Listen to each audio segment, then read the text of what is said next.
예, 오늘은 성령으로 일하는 전도자라는 제목으로 은혜를 나누겠습니다. 우리가 믿는 신앙이 진짜인 증거 중 하나는 예수님께서 돌아가시고 승천하신 뒤에 쇠락하지 않고 꽃을 피우고 열매를 맺었기 때문입니다. 아니 어쩌면요, 예수님께서 이 땅에 계실 때보다 승천하신 뒤에 주님께서 말씀하셨던 것들이 더 많은 것이 이루어졌어요. 지금도 오늘날에도 주님께서 이 땅에 두신 교회와 성도들을 통해서 현재 진행형으로 주님의 뜻이 그때보다 더 이루어지고 있는 줄로 믿습니다. 요한복음 14장 12절에 예수님께서 이런 말씀을 하셨어요. 나를 믿는 자는 내가 하는 일을 저도 할 것이고 이보다 더 큰 것도 할 것이다 라고 말씀하셨습니다. 그 말씀대로요, 예수님 승천 이후에 복음의 전파와 교회의 성장사는 주님을 믿는 자들이 이루어간 역사가 되었어요. 성도들이 주님의 손과 발이 되어서 전도에 미련한 것으로 하나님 나라는 퍼져갔습니다.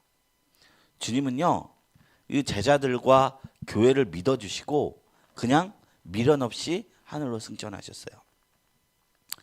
어떤 교회는요, 담임 목사님이 은퇴만 하면 교회가 무너질까봐 걱정이 돼서 교단 헌법도 무시하고 편법으로 세습을 하거나 정년 이후에도 꾸역꾸역 이어가서 80대가 돼도 90이 되는 나이에도 목회를 이어가는 교회도 있습니다. 예전에는 제가 이거 짧은 생각으로 욕심 때문에 그런가 보다 단순하게 생각했었는데 요즘에 든 생각은요, 자신이 없어진 이후에 교회가 분명하게 설 자신이 없기 때문에 이거를 쉽사리 놓치가 어려운 부분들도 있겠구나 싶은 생각이 듭니다.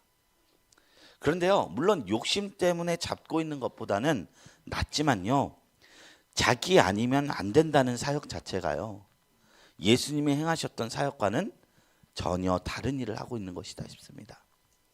예수님께서는 이 땅에 계셨을 때 3년을 사역하셨고 33살, 지금 보면 정말로 솜털이 보송보송한 청년이에요.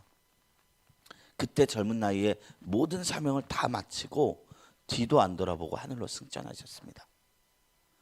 그런데도 불구하고요, 교회는 망하지 않았습니다. 반석 위에 서서 유다와 사마리아와 땅끝 로마까지 이르기까지 영향력을 발휘했습니다. 그래서 사도 바울의 스승이었던 가말리엘은 예수를 죽였음에도 자꾸 성정하는 교회 공동체를 경계하는 그 바리새인들을 향해서 이런 말을 했죠. 이 도가 사람에게서 났으면 무너질 것이고 하나님으로부터 났으면 우리가 무슨 일을 한들 그들을 무너뜨릴 수 없겠다. 이것이 증인들을 통해서 하나님께서 일하신 것입니다. 영어에 이 마트라는 단어가 이 순교자를 뜻하는 단어예요. 이 단어는요, 헬라어 마르티온에서 나왔어요. 마르티온. 그런데 이 마르티온의 원뜻이요, 증인이라는 뜻입니다. 증인. 예수가 죽었다가 살았다고 증거하는 증인들이 하도 많이 그 증언 때문에 죽어가니까 원뜻이 사라져 버린 거예요. 원뜻이. 어느 순간 증인이라 쓰고 순교자로 불린 겁니다. 초대교회는요, 예수의 증인들이 넘쳐났습니다. 로마서 10장 9절에요. 내 입술로 예수를 주라 시인하면 구원을 받는다. 이 말씀의 배경에도요, 증인이 있어요. 증인. 원래 주라는 칭호가 로마 황제에게 돌아갈 칭호였어요.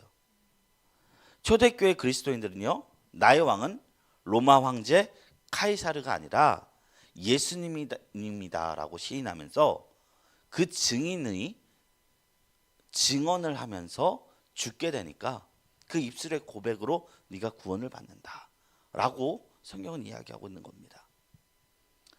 원래는요, 로마 제국은 다른 종교에 관대한 나라였습니다. 세금만 내면 정복 국가의 종교를 인정해 줍니다. 그래서 유대교도 그 전에 이제 시리아 안티오쿠스 3세 이럴 때는 막 성전을 막 돼지 그 거룩한 곳에서 그 제단에 돼지를 놓고 유대인들의 종교 정신을 말살하려 했는데 로마는 그러지 않았거든요. 분봉왕 헤롯을 세워서 헤롯에게 무엇을 명했느냐? 성전을 증축하게 했어요. 1차 성전 솔로몬 성전, 2차 성전 그 바벨론 포로 와서 스룹바벨 성전, 3차 성전이 헤롯이 지은 성전입니다. 근데 역사상 어떤 성전보다 이 헤롯 성전이 가장 외관적으로는 아름답고 뛰어났습니다.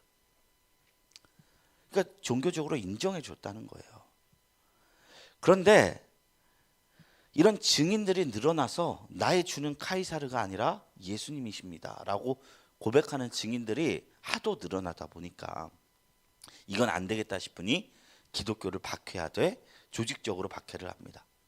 원래 로마는 나라를 무너뜨리는 공권력이 있는 그런 국가였습니다. 그 공권력으로 성도를 핍박했으니 얼마나 심각하게 핍박했는지 모릅니다. 그래도요, 이 박해에서도 불구하고 많은 기독교인들은 신앙을 굽히지 않았습니다. 이들의 희생과 순교는 기독교 공동체를 넘어서 이제 사람들에게 깊은 존경과 영감을 불러일으키게 됐고 더 많은 사람들이 예수를 믿는 결과를 가져오게 되었습니다. 이것이요, 이 증인이라는 단어가 담고 있는 신앙적 의미입니다. 순교자가 뭐라고요? 증인이었다는 거예요. 오늘 주제는 전도입니다. 오늘 주제를 통해서 과연 우리가 그리스도인으로서 증인으로 살아간다는 것이 무엇인지 한번 생각해보는 시간이 되었으면 좋겠습니다. 마음 다해 말씀 나눕니다. 첫 번째 질문입니다. 부활하신 예수님은 40일 동안 제자들을 가리키십니다. 예수님은 40일 동안 무엇을 말씀하셨습니까? 3절 말씀에 그가 고난받으신 후에 그들에게 확실한 많은 증거로 친히 살아계심을 나타내사 40일 동안 그들에게 보이시며 하나님 나라의 일을 말씀하시느니라. 하나님 나라의 일을 이제 제자들에게 말씀했던 거예요. 예수님께서 부활절날 부활하시고 나서 바로 승천하지 않고 40일을 여러 제자들과 함께 하시며 하나님 나라에 대해서 알려주셨습니다. 저희가 이번 부활절이 3월 31일이었잖아요. 만약 예수님께서 3월 31일 날 부활을 하셨으니까 지금으로 치면 지금도 예수님이 이 땅에 계셔서 제자들에게 하나님 나라를 알려주고 있었다는 겁니다. 하나님 나라는요, 신구약을 관통하는 성경의 주제입니다. 하나님이 최초에 세우고자 했던 에덴 동산도 하나님의 나라예요. 이스라엘을 통해서 보여주고 싶었던 것도 하나님의 나라예요. 가나안 땅도 하나님 나라를 상징하는 거예요. 그리고 예수께서 이 땅에 오셔서 우리를 다스리겠다. 이게 하나님 나라의 복음인 것입니다. 죄사함은요, 복음의 일부입니다. 복음의 본래적 의미는요, 좋은 소식인데 어떤 좋은 소식이냐? 용서해 주겠다? 이게 일부예요. 하나님 나라가 임한다라는 게 좋은 소식인 겁니다. 이 세상 나라, 너무나 지긋지긋한 세상 나라, 약자들을 밟고 그냥 압제하는 그 나라가 무너지고 좋은 나라 온다. 이게 유한겔리온 복음의 원 의미입니다. 하나님의 나라는요, 구약에 예언된 대로 그리스도의 초림을 통해서 이미 시작되었으나 아직 완성되지는 않았습니다. 제가 열흘 전에 지금 이제 교회 옆에 이제 식당인가요? 주방 옆에 이제 화분들이 쫙 있잖아요. 여기 해바라기 씨앗을 심었습니다. 그런데 이번 주에 싹이 터서 떡잎이 올라온 거예요. 이제 자고 일어나오면 어제보다 더 자라 있어요. 신기하더라고요. 그래서 교회를 더 오고 싶더라고요. 좀 기도하러 오는 것도 중요한데 머릿속에 딱 하면 해바라기 얼마나 자랐을까라는 생각이 들더라고요. 야, 저는 예전에 강아지 키우는 거는 이해가 됐는데 왜 사람들이 식물을 키울까 싶었거든요. 이제 이해가 갑니다. 식물 똥도 안 싸고 그리고 시끄럽게 굴지도 않고, 그런데 너무나 정직하게 내가 준 만큼 자라요. 물 안 주면 샘노래지고 물 주면 파래지고 아주 매력이 있더라고요. 근데 이 싹이요, 지금 보는데 어떤 게 제가 보이느냐? 지금은 아주 작지만 한 6월쯤 되면 장차 아주 예쁜 해바라기 꽃을 피우게 될 것이라 믿습니다. 마가복음 4장 26절 이하에 예수님께서 하나님 나라에 대해서 이렇게 말씀하셨어요. 또 이르시되 하나님의 나라는 사람이 씨를 땅에 뿌린 것 같으니 그가 밤낮 자고 깨고 하는 중에 씨가 나서 자라되 어떻게 그리 되는지를 알지 못하느니라.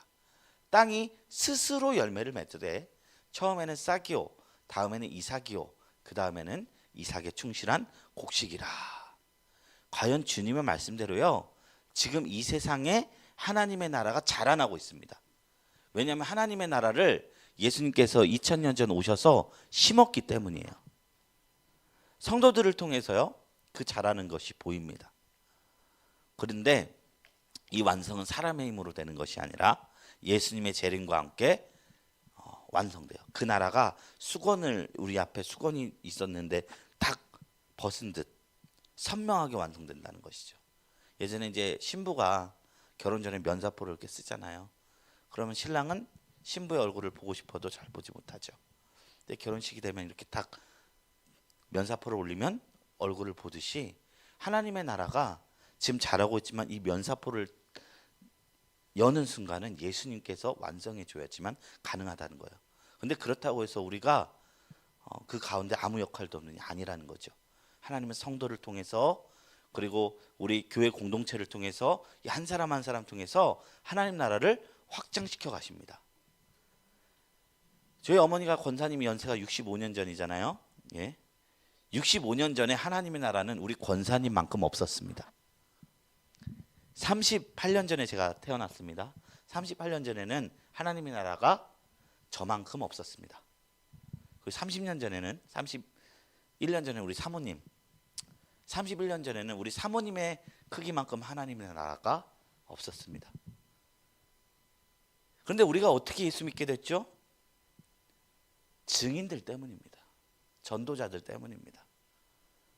이 세상에 있는 누구도 전도자 없이 예수 믿는 사람은 없다는 것이죠. 저도 전도를 받았습니다. 누구한테요? 엄마한테. 엄마한테 전도받아서 목사가 되었죠. 권사님도 마찬가지고 우리 사모님도 마찬가지일 겁니다. 증인으로 인해서 하나님의 나라는 퍼져갑니다. 예수님께서는 십자가 지기 이전에도 늘 제자들에게 천국에 대해서 가르쳐 주셨고 하나님의 나라에 대해서 늘 알려주셨지만, 이제 부활하신 예수님을 만나서 비로소 하나님 나라에 대한 진정한 의미를 깨달을 수 있었고 증인이 될 수 있었습니다. 우리가 어떻게 전도자가 될 수 있습니까? 부활하신 예수님을 진정으로 발견할 때 비로소 우리가 증인 될 수 있어요. 의무감으로 안 돼요. 전도 의무감으로 하는 거 아닙니다. 정의감으로 안 돼요. 전도 정의감으로 되지 않습니다. 희생정신으로만도 안 됩니다. 흉내는 낼 수 있지만 우리가 증인이 될 수 없어요. 순교까지 나갈 수 없어요. 다 주를 버릴지라도 주를 버리지 않겠다던 베드로의 진심 어린 고백도 결국엔 허무해졌습니다. 우리가 어떻게 증인이 될 수 있는가? 부활을 경험해야 된다는 거예요. 예수님의 부활을 우리가 발견해야 된다는 거예요. 부활은 이 세상을 초월한 하늘의 것입니다. 이것을 신앙 안에서 볼 수 있는 자라만이 증인이 됩니다. 복음서에서 이런 비유가 있어요. 나의 모든 것을 바쳐서 보물이 묻힌 땅을 산 사람, 나의 모든 것을 바쳐서 극히 값진 진주를 산 사람, 이 사람들이 증인이라는 거예요. 예수 안에서 세상 모든 것보다 더 가치 있는 그 부활을, 그리고 하나님 나라를 발견한 사람만이 우리가 전도자가 될 수 있다는 것입니다. 두 번째 질문입니다. 예수님은 제자들에게 예루살렘을 떠나지 말고 무엇을 기다리라고 하십니까? 4절 5절이에요. 우리 다 같이 읽어볼까요? 시작.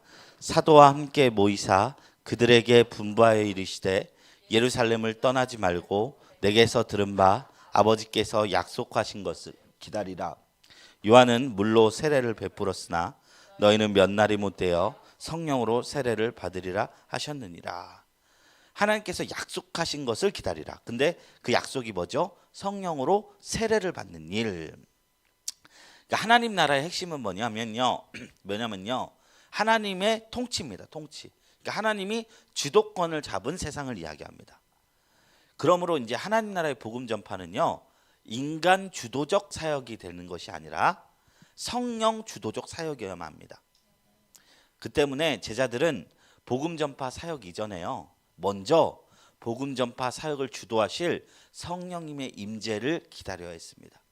여기에 비결이 있어요. 우리가 증인될 수 있는 비결 무엇이라고요? 성령을 받아야 된다는 것입니다. 이 사실은요. 우리가 사역과 삶을 대하는 우리의 자세를 돌아보게 합니다.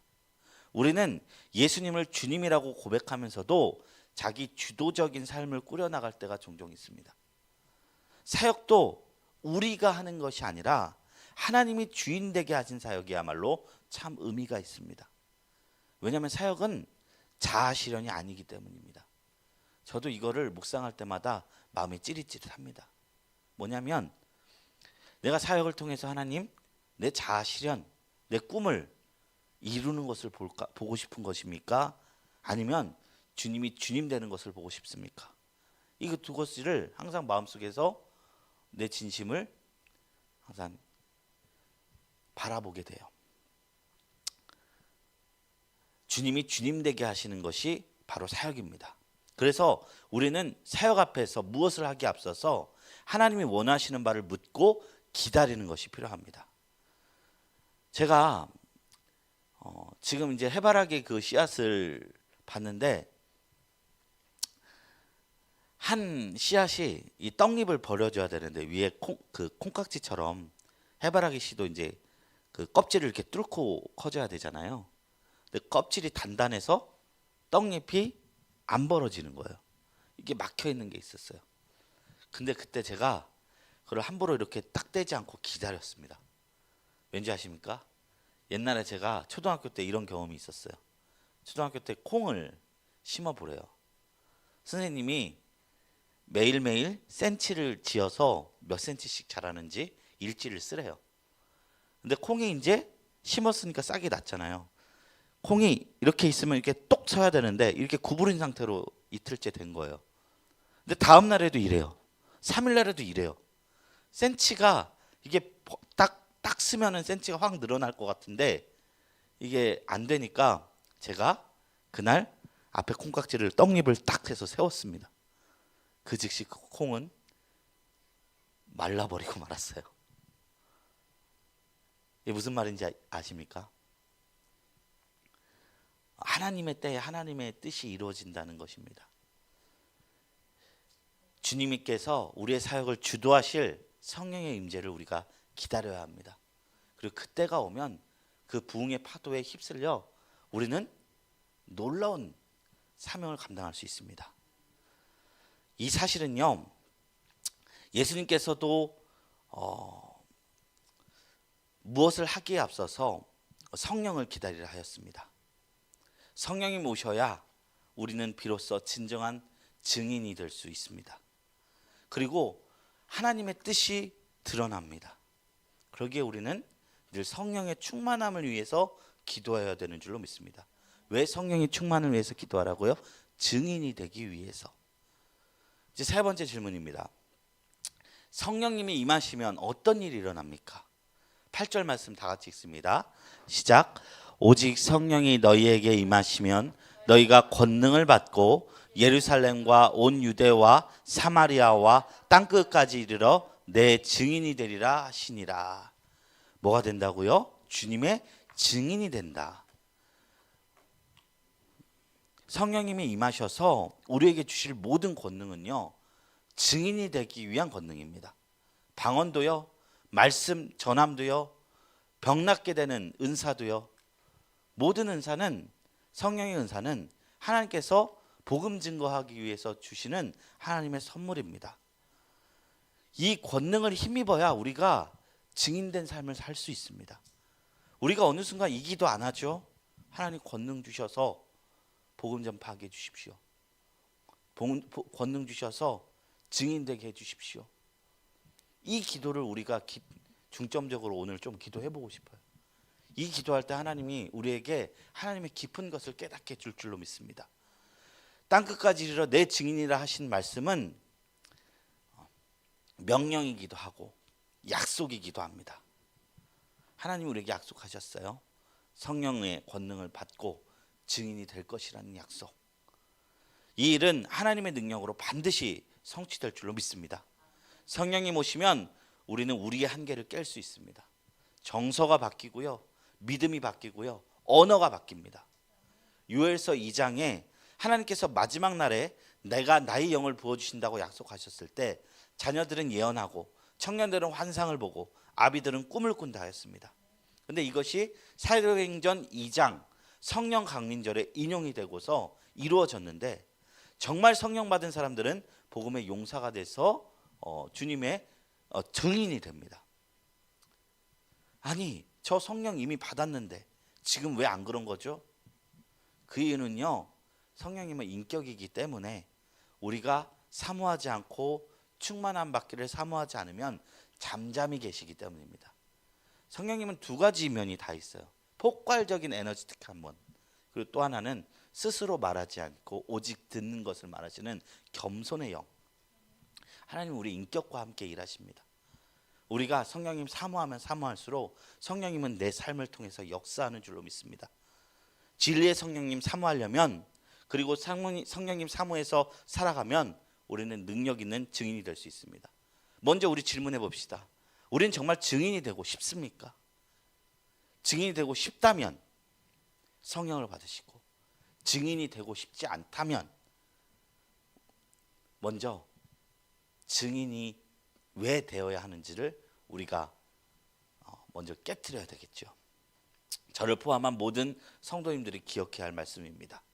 세상의 장벽을 깨고 복음 증거의 역사를 이루시는 분은 하나님이십니다. 성령님이 우리 삶 속에 일하게 하시고 우리가 그 앞에서 순종하게 되면 우리 이루어가는 교회를 통해서 하나님이 널리 증거될 줄로 믿습니다. 그래서 나눔 질문 두 가지입니다. 첫 번째입니다. 제자들은 우선 성령이 임하시길 기다려야 했습니다. 성령의 도움과 지도를 받아야 했기 때문입니다. 우리 사역과 삶의 주도권은 성령 하나님께 있습니다. 우리가 성령보다 앞서거나 뒷선 모습, 성령의 뜻을 따라가는 구체적인 어떤 모습이 우리가 되어야 할지 한번 생각해 봅시다. 두 번째 질문입니다. 땅끝까지 복음을 전하는 일은 어떤 한두 사람이 아니라 모든 그리스도인에게 주신 사명입니다. 나는 전도와 선교를 위해 어떤 노력을 하고 있는지, 어떤 노력이 필요하다고 생각되는지 우리 이야기해 보겠습니다. 이제 두 번째 질문이에요. 이제 말씀을 마치신 예수님은 하늘로 올라가십니다. 예수님께서 승천하실 때 제자들은 어떻게 반응합니까? 10절에 보면 올라가실 때 제자들이 자세히 하늘을 쳐다보고 있는데 흰옷 입은 두 사람이 그들 곁에 서서라고 되어 있죠. 자세히 하늘을 쳐다보고 있었다. 예수님께서 육신 그대로 하나님 보좌 우편을 향해 승천하실 때 제자들은 하늘을 봤습니다. 이 장면을 통해서 하나님의 초소인 하늘과 우리 육신이 거하는 땅이 궁극적으로는 연결되어 있음을 보여줍니다. 예수님께서는 지금 무슨 일을 하고 계실까요? 하늘에서 보좌 우편에서 지금 성도들을 다스리고 계세요. 그리고 마지막 날 이 땅에 오셔서 하늘과 땅이 온전히 하나가 될 때 우리가 거할 처소를 마련하고 계세요. 성도는 부활의 몸을 입고 완성된 하나님 나라에서 영광을 누리게 됩니다. 이게 복음의 핵심입니다. 그리고 두 번째 질문입니다. 흰옷 입은 두 사람이 제자들에게 승천하신 예수님에 대해 알려준 것은 무엇입니까? 11절, 그 갈릴리 사람들아 어찌 서서 하늘을 쳐다보느냐. 너희 가운데서 하늘로 올려주신 이 예수는 하늘로 가심을 본 그대로 오시리라 하였느니라. 보면 예수님은 하늘로 가심을 본 그대로 오신다라고 말씀했죠. 예수님의 재림은요, 하늘로부터 예수님이 내려오시는 우리가 볼 수 있게 임재하십니다. 모두가 두 눈으로 예수님의 육체를 보게 될 것입니다. 그러니까 우리가 이 땅에 살았을 때 그리스도가 여기 있다 저기 있다 하여도 믿지 말라고 예수님은 경고하신 거예요. 우리가요 진짜 관심 가져야 하는 것은요, 종말은 어떤 모습으로 이 땅에 임하는가가 아닙니다. 예수님께서 승천하실 때 우리에게 강조하시고 권면한 말씀은 마지막 때의 메시지가 아니에요. 하늘에서 흰옷 입은 천사들은 쳐다보고 있는 제자를 향해서 어찌하여 너희가 하늘을 쳐다보느냐 말했습니다. 뭔 말이에요? 하늘 보지 말라는 거예요. 하늘 보지 말고 지금 뭐 하라는 거예요? 증인되라는 거예요. 땅을 보라는 거예요. 그런데 우리는 하늘만 바라봅니다. 예수님 언제 오십니까? 예수님 언제 오십니까? 그게 아니라는 겁니다. 예수님은 그대로 온다. 7절에서 예수님께서 뭐라 했죠? 때와 시기는 아버지께서 자기의 권한에 두셨으니 너희가 알 바 아니라고 말했습니다. 그런데 여전히 우리는 때와 시기가 궁금해요. 예수님이 올라가면서 우리에게 바랬던 게 때와 시기도 아니고 하늘을 보는 것도 아니었다는 겁니다. 예수님께서 오직 올라가실 때 우리에게 주신 말씀이 성령을 받으라, 권능을 받아라, 증인이 되라, 이 세 가지 사실이었다는 겁니다. 올라가신 분은 언젠가 오십니다. 때와 기한은 너희 알 바 아니다. 다만 너희는 증인이 되라. 증인되되 성령 받아 증인되라. 하늘을 보지 말고 땅 끝을 봐라. 예루살렘과 유대와 사마리아와 땅 끝을 보라. 증인이 되라 하신 것입니다. 지금 하나님께서 우리에게 요구하시는 것은 증인의 사명입니다. 오늘요 말씀을 통해서 기도할 텐데 다른 기도하지 말고 성령님 그분을 사모하는 기도를 했으면 좋겠어요. 성령님 우리 안에 충만하셔서 우리가 증인될 삶을 살아갈 수 있도록 도와주시옵소서. 이 겸손한 기도가 우리 안에 있었으면 좋겠습니다. 이제 세 번째 질문입니다. 승천하신 예수님은 우리를 완전히 떠나지 않으셨습니다. 하나님 우편에서 우리를 다스리시고 성령을 통해서 우리와 함께 계시다가 때가 되면 다시 오실 겁니다. 예수님이 다시 오신다는 약속이 오늘 나에게 있어서 어떤 의미이며 지금 내가 해야 할 바는 무엇입니까? 우리 말씀을 생각하시면서 잠시 기도하겠습니다. 우리 이뤄가는 교회를 하나님께서 붙들어 주시고 인도해 주셔서 여기까지 인도하셨습니다. 하나님, 우리 교회가 주님의 증인된 사명을 잘 감당했으면 좋겠습니다. 그러기 위해서는 우리 힘과 우리 능으로 되지 않습니다. 천국의 가치를 우리가 먼저 깨달아야 할 것이며 성령님이 우리 안에 임재하셔야 합니다. 성령 하나님, 이 시간 우리가 주님 앞에 기도하며 간구할 터인데 찾아봐 주시고 우리 안에 말씀하여 주시고 주님께서 우리에게 주신 사망의 불이 불탈 수 있도록 인도하여 주시옵소서. 우리 이것을 위해서 다 같이 주여 삼창하시고 기도하며 나갑니다.